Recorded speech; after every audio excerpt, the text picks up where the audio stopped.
మీ ఎలాంటి వ్యాపార ప్రకటనలకైనా వెంటనే మా ఛానల్ సంప్రదించండి. అందరికీ నమస్కారం. నేను శిరీష. ప్రేక్షకులందరికీ శ్రీ పరాభవనామ సంవత్సర ఉగాది శుభాకాంక్షలు. ప్రస్తుతం మనతో పాటు ఉన్నారు ప్రముఖ తంత్ర జ్యోతిష్యులు, జ్యోతిష్య రత్న, జ్యోతిష్య సామ్రాట్ చింత రుక్మందర్రావు గారు. గురుగారితో మాట్లాడదాం. నమస్కారం గురుగారు. మాతృదేవోభవ, పితృదేవోభవ, ఆచార్యదేవోభవ. ఓం నమో మాందేశ్వరాయ నమః. అందరూ బాగుండాలి, అందరికీ అన్నీ మంచి జరగాలి. గురుగారు, ముందుగా మీకు ఉగాది శుభాకాంక్షలు అండి. సంతోషం అండి. మీకు మన ఛానల్ చూసిన వీక్షకులకు, రెండు రాష్ట్ర తెలుగు ప్రజలంతా కూడా శ్రీ పరాభవనామ సంవత్సర ఉగాది శుభాకాంక్షలు. గురుగారు, ఉగాది అనగానే ముందు గుర్తుకొచ్చేది పంచాంగం. ఈసారి మాకు ఎలా ఉంది, ఎలాంటి జాగ్రత్తలు తీసుకోవాలి, నవగ్రహాల ప్రభావం మా మీద ఎలా ఉంది, ఏ గ్రహాన్ని ఎక్కువ పూజించాలి ఏంటి అని ప్రతి ఒక్కరికి ఉంటుంది. సో ముఖ్యంగా చూసుకుంటే కుంభరాశి వారికి ఈ సంవత్సరం ఎలా ఉంటుందంటారు? ఆర్థిక పరంగా, ఆరోగ్య పరంగా ఎలాంటి జాగ్రత్తలు తీసుకోవచ్చు అంటారండి? మామూలుగా ఈ సంవత్సరం ఉగాది పంచాంగం యొక్క ఫలితాలు ఈ కుంభరాశి వాళ్ళు తెలుసుకునే ముందు ప్రతి ఒక్క రాశి వాళ్ళకి ఆసక్తి ఏమంటే, ఈ సంవత్సరం మనకు ఆదాయం ఎంత, వ్యయం ఎంత, రాజ్యపూజ్యం ఏంటి, అవమానం ఏంటి, ఇవి తెలుసుకుంటారు. దీంట్లో భాగంగా చూస్తే కుంభరాశి వాళ్ళకు ఆదాయము 2 ఉంది, వ్యయం 8 ఉంది. అదేవిధంగా రాజ్యపూజ్యము 4, అవమానం 2 ఉంది. అది ఉంటే ఎట్టన్నా రాజ్యపూజ్యం అని ఎట్టన్నా ఉండొచ్చు. ఇక్కడ ఆదాయం ఎక్కువ కావాలి. ఆదాయం 2, వ్యయం 8 ఉంది. అంటే ఒక 2-3 రెట్లు ఎక్కువగా ఖర్చులు ఉన్నాయన్నమాట, వస్తున్న ఆదాయానికి మించి. దీన్ని వీళ్ళు సరిచూసుకోవాలి. వాస్తవం కూడా పరిస్థితి కూడా అలాగే ఉంది. ఎందుకంటే ఏలినాటి శని ఇంకా కంప్లీట్ కాలేదు. జన్మంలో రాహు ఉన్నాడు. అదేవిధంగా ద్వితీయార్థంలో గురువు జూన్ 1 వరకు పంచమంలో ఉన్నాడు. అప్పటి వరకు రాశిని చూస్తున్నాడు. ప్రథమార్థం పర్లేదు. ద్వితీయార్థం వచ్చేకాడికి గురువు అష్టమంలోకి వస్తాడు. వచ్చి ద్వితీయంలో శనిని చూస్తాడు. అంటే అప్పుడు ఏలినాటి శని నియంత్రిస్తాడు. జూలై తర్వాత శనేశ్వరుడు వక్రిస్తున్నాడు. వక్రించి మళ్ళీ రాశి వైపు వస్తున్నాడు. అంటే ఆయన ఒక 5 నెలలు 6 నెలల పాటు మళ్ళీ జన్మరాశి వైపు వస్తున్నాడు. అది కొంచెం ఒత్తిడితో కూడుకున్నట్టు ఉంటుంది. కానీ ఇక్కడ గురువు జన్మంలో ఉన్న రాహుని ప్రథమార్థం వరకు చూసి కంట్రోల్ చేస్తున్నాడు. ద్వితీయార్థం వచ్చి ద్వితీయంలో ఉన్న శనిని చూసి శనిని కంట్రోల్ చేస్తున్నాడు. గోచారంలో ఫలితాలు మనం చెప్తున్నది. వ్యక్తిగత జాతకాలు తీసుకుంటే శనికి గురువుకు అవ్వదు. ఈ రాశికి శని వ్యతిరేక గ్రహము, గురువు వ్యతిరేక గ్రహము. కానీ గోచార ఫలితాలు తీసుకుంటే గురువు నైసర్గిక శుభగ్రహం కాబట్టి శనిని ఇటు రాహుని కంట్రోల్ చేయడం ఒక మంచి శుభ సూచకము. ద్వితీయార్థంలో గురువు అష్టమంలోకి వస్తున్నాడు. అష్టమంలోకి వచ్చినప్పుడు గురువు యొక్క చూపు శనిపైన ఉంటుంది. అంటే ద్వితీయాధిపతి ద్వితీయాన్ని చూస్తున్నాడు. అంటే ధనపరంగా మాత్రం అంత ప్రోత్సాహకరంగా లేదు. ఏదో ఒక తెలియనటువంటి ఒక దైవశక్తి వీళ్ళని కాపాడుతూ ఉందని చెప్పచ్చు. అంటే ట్రబుల్స్ అయితే ఉన్నాయి. దాన్ని ఫేస్ చేసుకుంటూ ముందుకు నడవగలుగుతున్నారంటే, దైవబలం ఉంటే నడవగలుగుతారు. అంటే కష్టం, చాలా కష్టం. అందులో ద్వితీయ స్థానంలో శని వక్రించినప్పుడు చేస్తున్న వృత్తి, ఉద్యోగ, వ్యాపారాల్లో చిత్ర విచిత్ర మార్పులు వస్తాయి. అంటే వృత్తికారకుడు, కర్మకారకుడు శనేశ్వరుడు కాబట్టి, ఆ శనేశ్వరుడు అంటే వృత్తికారకుడు అంటే మనం ఏం చేసినా ఆయనే కాబట్టి. ఎవరికన్నా బాగా చదువుకుని ఉద్యోగం రాదు అంటే శనేశ్వరుడు వక్రంలో ఉంటాడు పుట్టినప్పుడు. చదివేది బ్రహ్మాండం చదువుతారు, ఉద్యోగం రాదు. కొంతమంది బొటాబొటిగా చదువుతారు, వెంటనే ఉద్యోగం వస్తుంది. వాళ్ళకి శని బాగుంటాడు. ఇతను చదవలేదు, ఉద్యోగం వచ్చింది. అతను చదివాడు, ఉద్యోగం రాలేదు. చదవకపోయినా సెటిల్ అయినాడంటే శని బాగుంటేనే, చదివిన సెటిల్ కాలేదంటే శని బాగాలేకనే. అంటే జీవితం వేరు, జీతం వేరు అని అర్థం.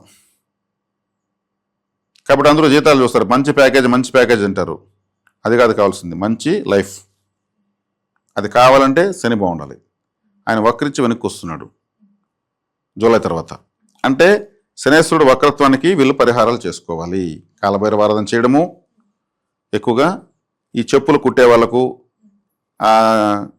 సహాయం చేయడము, అదేవిధంగా రివర్స్ వాకింగ్ చేయడము, అదేవిధంగా చీపురు కట్టలు ఆయన యొక్క ఆయుధము ఆలయాలకు ఇవ్వడము, ఇవన్నీ ఎక్కువ చేయాలి. చేస్తూ ఉంటే శని వక్రత్వ దోషం తగ్గుతూ వస్తుంది.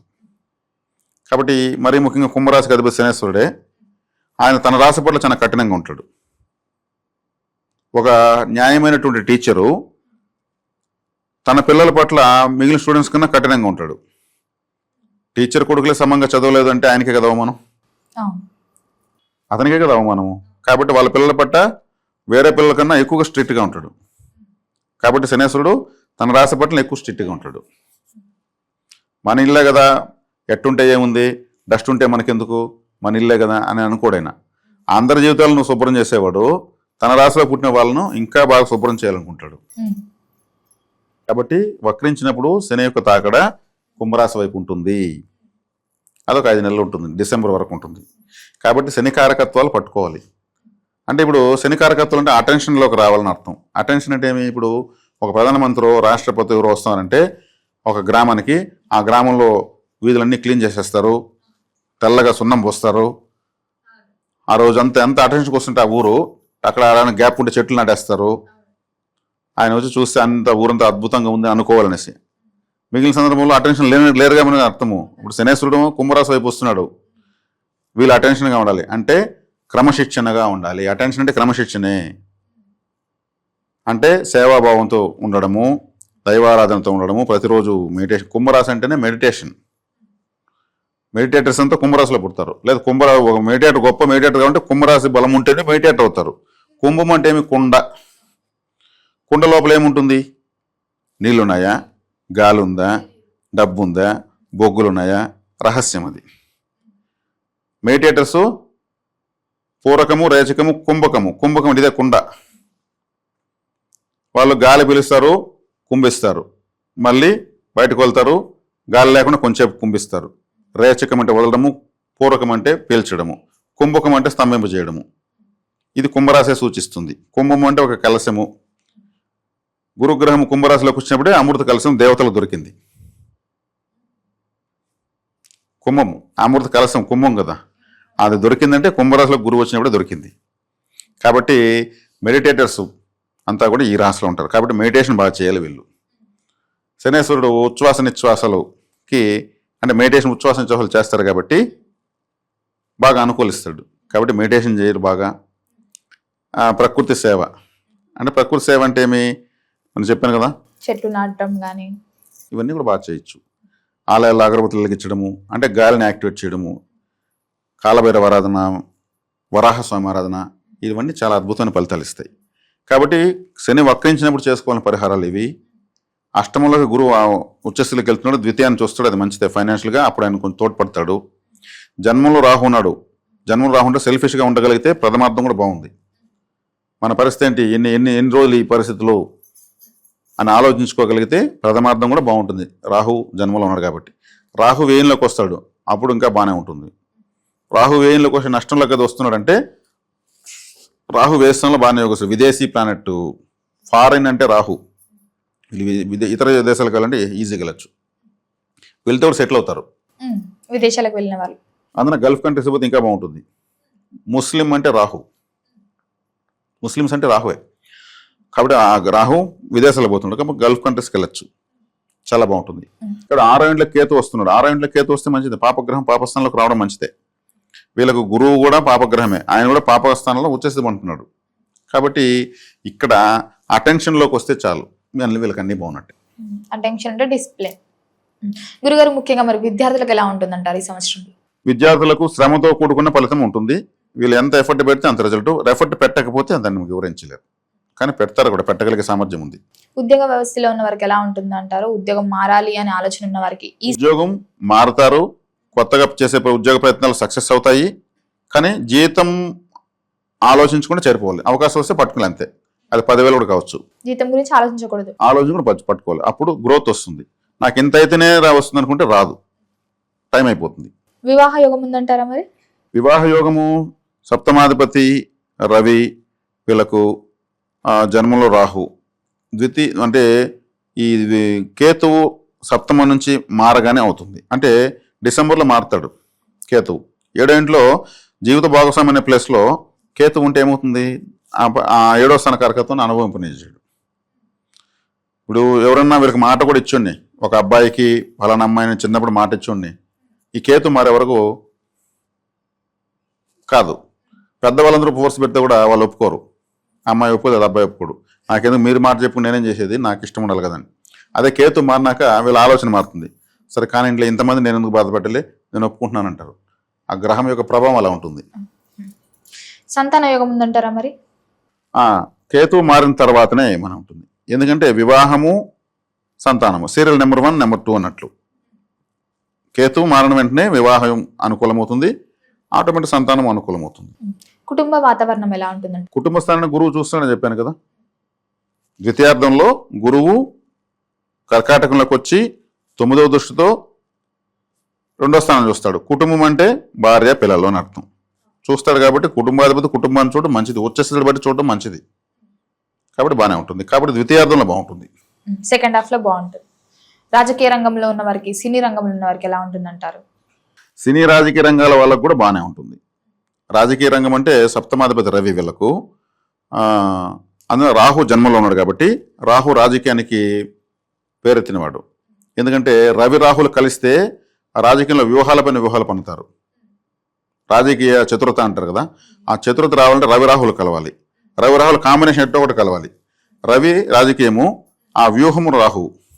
కానీ పితృదోషం కలుగుతుంది, పితృదోషం కలుగుతుంది రవి రాహులు కలవడం వల్ల. కానీ ఇక్కడ జన్మలో రాహు ఉన్నాడు కాబట్టి రాజకీయంలో వీళ్ళు అవకాశవాదం. రాహు అంటే నాకు టికెట్ ఇస్తే నీ పార్టీలో ఉంటా, ఏకపోతే నేను ఆపకపోతా, ఎవరిస్తే వాళ్ళకి పోతా. అది రాహు అంటే. ఆ రాహు లగ్నంలో రాజకీయాలకు బాగుంది. దూర ప్రయాణాలు చేయొచ్చు అంటారా? దూర ప్రయాణాలు చెప్పాను కదా, విదేశీ ప్రయాణాలు చేయొచ్చు. తీర్థయాత్రలు అలా ఇలా అంటూ. తీర్థయాత్రలు అవన్నీ కన్నా వీళ్ళకు విదేశీ ప్రయాణాలు, విద్యా ఉద్యోగ వ్యాపారాలు, బంధుత్వాలకై చేసేటువంటి దూర ప్రయాణాలు బాగుంటాయి. అంటే దూర ప్రాంతాల్లో ఇప్పుడు ఒరిస్సాలో తెలుగు వాళ్ళు ఉంటారు. అప్పట్లో ఒక జిల్లా తెలుగు వాళ్ళది ఆ పక్క కలిసిపోయి ఉంటుంది. వాళ్ళు ఒరిస్సాలో ఉన్న తెలుగే మాట్లాడుతుంటారు. ఇటు మహారాష్ట్రలో తెలుగు వాళ్ళు ఉంటారు. మహారాష్ట్ర నుంచి తెలంగాణకు రావాల్సినటువంటి కొంత ప్రాంతాన్ని మహారాష్ట్రలో కలిపి ఉంటారు. వాళ్ళు తెలుగే మాట్లాడుతుంటారు. అది దూర ప్రాంతం అయిపోతుంది. ఇటువంటి ప్రాంతాల్లో బంధుత్వాలు సెట్ అయ్యేదానికి బలం ఉంటుంది. మహారాష్ట్ర అయినా మన తెలుగు వాళ్ళే. అట్లా బార్డర్స్లోనే అంటే కొన్ని దూర ప్రాంతాల్లో ఉన్నటువంటి బంధుత్వాలు, దూర ప్రాంతాల్లో ఉన్నటువంటి విద్యలు, ఉద్యోగాలు, వ్యాపారాలు కలిసి వస్తాయి. గురుగారు, ముఖ్యంగా ఎవరైతే గవర్నమెంట్ జాబ్స్ కోసం చూస్తున్నారో ఈ సంవత్సరం వీళ్ళకి వచ్చే ఛాన్సెస్ ఉన్నాయా? ఉన్నాయి. గవర్నమెంట్ జాబ్స్ కంతా కూడా రాహు బలాన్ని ఇస్తాడు. ఎందుకంటే సింహరాశిని డామినేట్ చేస్తాడు. సింహం అంటేనే ప్రభుత్వం. ప్రభుత్వాన్ని ఇప్పుడు ఈయన కంట్రోల్లో పెట్టుకున్నాడు రాహు. కాబట్టి బలవంతంగా తీసిస్తాడు. కాబట్టి వీళ్ళు ప్రయత్నించుకోవాలి. వీళ్ళు దానికన్నా ఎలిజిబిలిటీ ఉండాలి. మళ్ళీ ఆ నాలెడ్జ్ ఉండాలి. ఆ నాలెడ్జ్ ఎలిజిబిలిటీ ఉన్న వాళ్ళు ప్రయత్నించుకోవచ్చు. గురుగారు, ముఖ్యంగా కుంభరాశి వారికి ప్లసెస్ ఏంటంటారు, మైనస్ ఏంటంటారు? ఏది తగ్గించుకుంటే ఈ సంవత్సరం వీరికి కలిసి వస్తుంది అంటారు? వీళ్ళు అటెన్షన్ ఫస్టే చెప్పేస్తాను. అటెన్షన్లోకి ఎంత అటెన్షన్లోకి వస్తారో అంత బెనిఫిట్ ఉంటుంది. ఎంత డిసిప్లిన్ ఉంటే అంత బాగుంటుంది. అదే డిసిప్లిన్ లేకపోతే తీసుకోవాలి. అంటే ఏది లేకపోతే ఏది ఉండకూడదు అన్నారు కదా, అటెన్షన్ లేకపోవడం ఉండకూడదు, కావాల్సిన అటెన్షన్. ఇప్పుడు మెడిటేటర్స్ అంతా ఇక్కడ పుట్టారని చెప్పాను. ఈ రాశిలో మెడిటేటర్స్ ఎంత డిసిప్లిన్గా ఉంటారు అసలు? చాలా. వాళ్ళకి మించిన డిసిప్లిన్ ఎవరికి ఉండదు. ఇది ఒక డిసిప్లిన్ రాశి. రమణ మహర్షి ఎక్కడ మన అరుణాచలం, ఆయన కుంభరాశి.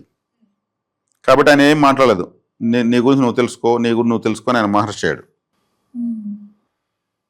కాబట్టి మౌనంగా ఉన్న వాళ్ళంతా ఇక్కడే ఉంటారు. మౌన స్వాములు, సిద్ధ యోగులంతా కూడా ఈ యొక్క రాశి యొక్క ప్రభావం ఉంటారు. అంటే వాళ్ళ అటెన్షన్లో ఉంటేనే ఆ స్థాయికి, ప్రపంచానికి ఉపయోగపడే స్థాయికి వెళ్ళారు.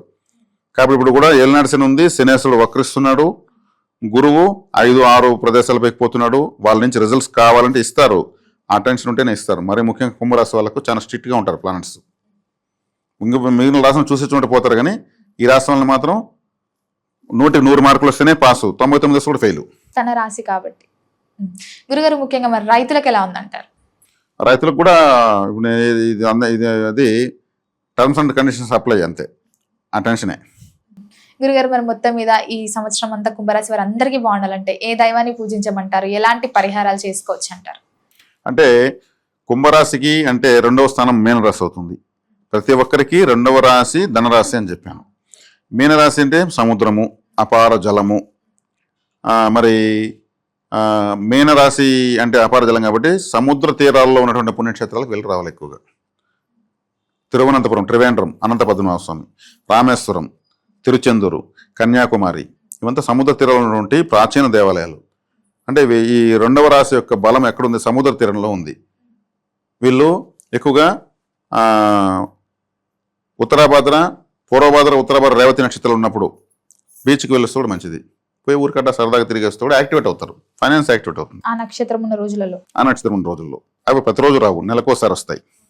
కాబట్టి ప్రతిరోజు సముద్రం గడవాలంటే కుదరని పని. సముద్ర తీరాల్లో ఉన్నటువంటి క్షేత్రాలకు ఆ నక్షత్రాలలో వెళ్ళొచ్చు.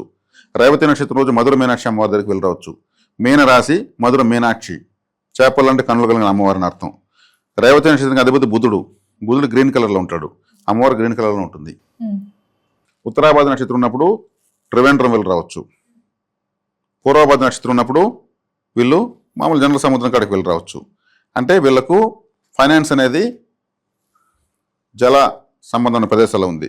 లేదంటే ఒక వాటర్ ఫాల్స్ వెళ్ళి రావచ్చు, బోటింగ్ చేయొచ్చు, ఇంట్లో అక్వేరియం పెట్టుకోవచ్చు, ఫిష్ అక్వేరియం. మెయిన్ రాసంటే చేపలు పెట్టుకోవచ్చు, చేప బొమ్మలు పెట్టుకోవచ్చు, చేపలు ఉన్నటువంటి సింబల్ టాటూ వేసుకోవచ్చు. షిప్ సముద్రంలో వెళ్తున్నటువంటిది ఇంట్లో పెట్టుకోవచ్చు. ధనరాశికి సంబంధించినటువంటి సింబల్స్ ఏముంది, చేపలు తినకూడదు. వీళ్ళు ధన సంపాదించిన రాశి కారకత్వం వీళ్ళు తింటే ఎట్లుంటుంది? అదే నెలకు కేజీ చేపలు తీసి మార్కెట్లో వాటి చంపేదానికి సిద్ధంగా ఉంటాయి. తీసి కాబట్టి నెలలో వదిలేసి వాటికి ప్రాణం పెట్టచ్చు, ఆర్థిక సమస్యలు తీరుతాయి. కాబట్టి ఇప్పుడు సముద్రంలో పడుకునే ఉంటాడు మహావిష్ణువు కదా పడుకుంటాడు. ఆయన అలా పడుకొని ఎక్కడుంటాడు, తిరుపతి గోవిందరాజ స్వామిలో టెంపుల్లో పడుకుంటాడు, పెద్ద సర్పం కింద. శ్రీరంగంలో పనుకుంటాడు, త్రివేంద్రంలో పనుకుంటాడు, మన మైసూరు దగ్గర శ్రీరంగపట్నంలో శ్రీ రంగనాయకుల వరకు పడుకుంటాడు. ఇటువంటి ఆదిశేషుడి పైన సముద్రంలో పడుకున్నట్టుంటే ఆలయాలకు వెళ్ళొచ్చే కొద్ది. అది కూడా ఏమి ఉత్తరాభాద్ర నక్షత్రం రోజు, మరి పూర్వభాద్ర నక్షత్రం రోజు, రేవతి నక్షత్రం రోజు వెళ్ళి దర్శించుకొని రావడం మంచిది. ఇది వీళ్ళకు అద్భుతమైన ఫలితాన్ని ఇస్తుంది. ఏలినాటి శని ఉన్నా కూడా పనిచేయదు. ఎందుకంటే శని కూడా మెయిన్ సముద్రంలో ఉన్నాడు కాబట్టి సముద్ర తీరాలకు వెళ్ళిన పుణ్యస్థితికి వెళ్ళొస్తే ఆయన కూడా అనుకూలంగానే మారుతాడు. గురుగారు, మొత్తం ఇది సంవత్సరం అంతా కుంభరాశి వరకు ఎలా ఉండబోతుంది, ఎలాంటి జాగ్రత్తలు తీసుకోవాలి, ఎలాంటి పరిహారాలు చేయాలో తెలియజేసినందుకు ధన్యవాదాలు. ధన్యవాదాలు.